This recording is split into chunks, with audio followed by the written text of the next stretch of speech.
गुरु साहब जी बड़े प्यार दे नाल फरमा रहे हैं, जो जो भी तू कर्म करेगा वो तैनू भोगना पएगा।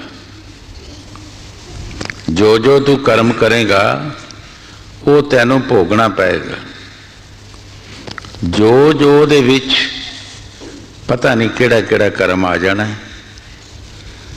संतां ने कोई लिखत नहीं की, कोई लिखे नहीं साडे कर्म, बेशुमार कर्म हो सकते हैं।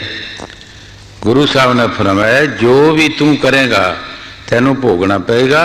तू ये ना समझी कि मैनू माफ़ी मिल जाएगी।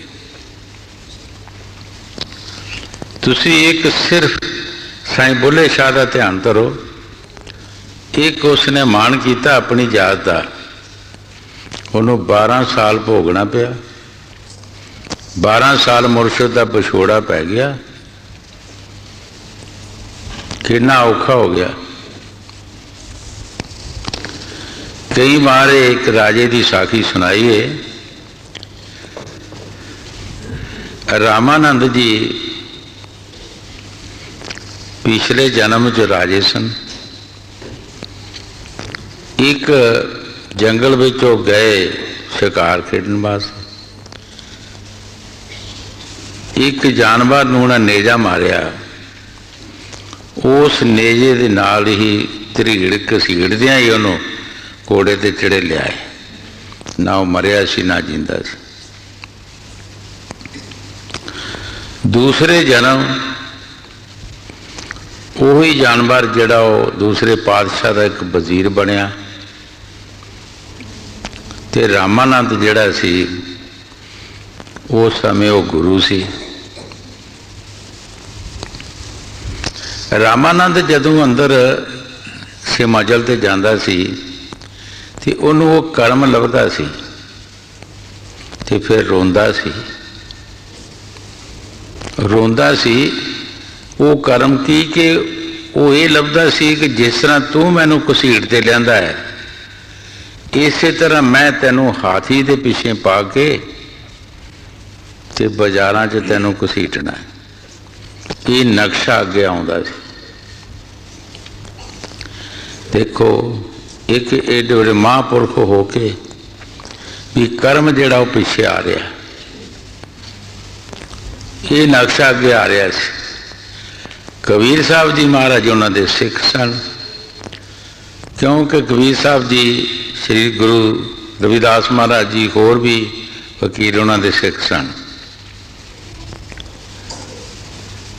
कबीर साहब जी उन्होंने अगे जाते सी ते उन्होंने रोंदियां देखते सन। एक दिन पूछया कि महाराज तुसी फलानी मजल ते जाके रोंदे क्यों हो? रामानंद ने कहा कि जे मेरे रोने का तेनों पता है तो तेनों ये भी पता होना कि मैं क्यों रोना। कहने लगे हाँ पता है, फिर तू इलाज कर ले।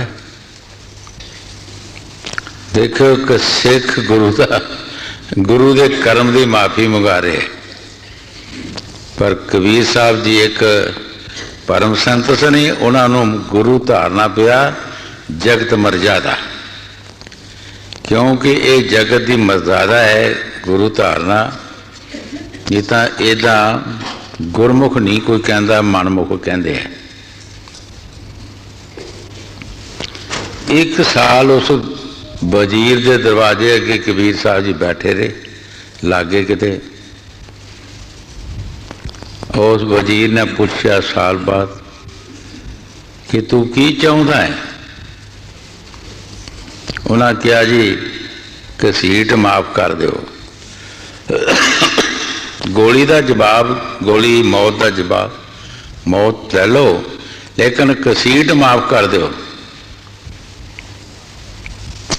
वजीर ने कहा नहीं, ये कभी नहीं हो सकता, ये कभी माफ़ नहीं हो सकती। देखो एडे बड़े संत महापुरख असी गलती करके मिनटा जी कह देने ना माफ़ी।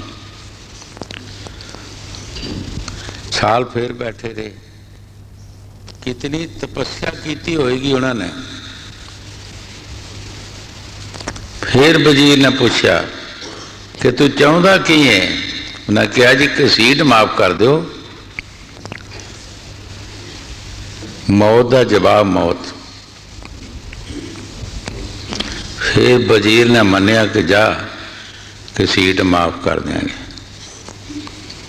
कशमकशी इस तरह पातशाह की हुई, फौजा लैके वजीर आया। रामानंद ने बाहर बारी राय मुँह कड़ के देखा, रौला कादा? गोली मार। वजीर ने मार दिता। उतों ही वापस मुड़ गए। सो भाई कर्म जिहड़ा, ये बड़े बड़े ऋषि मुनि भी उन्होंने भी भुगतना पिया। असी तो चीज़ ही कुछ नहीं हैगी, असी तो कुछ भी नहीं। कई बार अगे भी दसिया है कि बाली जदों सुग्रीव नूं मार के सुट आउंदा सी तो कई दिन बेहोश पिया रहिंदा सी, इतनी मार पैंदी सी। एक दिन श्री रामचंद्र महाराज जी आए, उन्होंने उसनूं उठालिया, हाल के क्या कूक मार, असीं तेरी मदद करांगे। जदों उन्होंने होश आउंदी हुंदी, जदों वो कूक मारदा है तो बाली फिर आ जांदा सी, फिर उसनूं मारदा सी।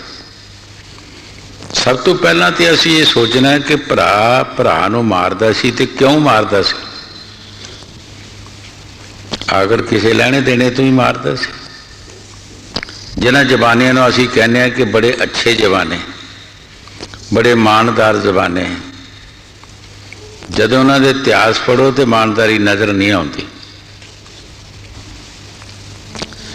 जदों राजू ऐसी तो भरा नूं मारदा क्यों सी? किस वास्ते मारदा सी? जदों उन्हां दा युद्ध लग पिया बाली सुग्रीव दा, ते श्री रामचंद्र महाराज ने दरख्त दे ओले होकर तीर मारिया बाली नूं।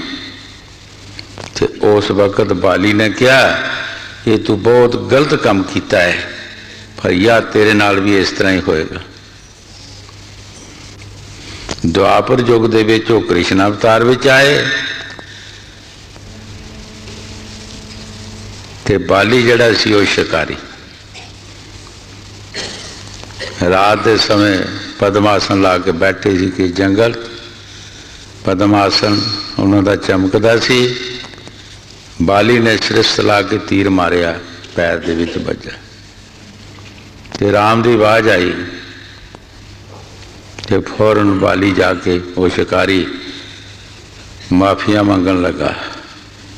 कहने लगे कोई गल नहीं, ये बदला है, मैं भी तेरे नाल इसी तरह किया, चोरी तीर मारिया सी। जदों सोचा जाए तो बड़े बड़े ऋषि मुनि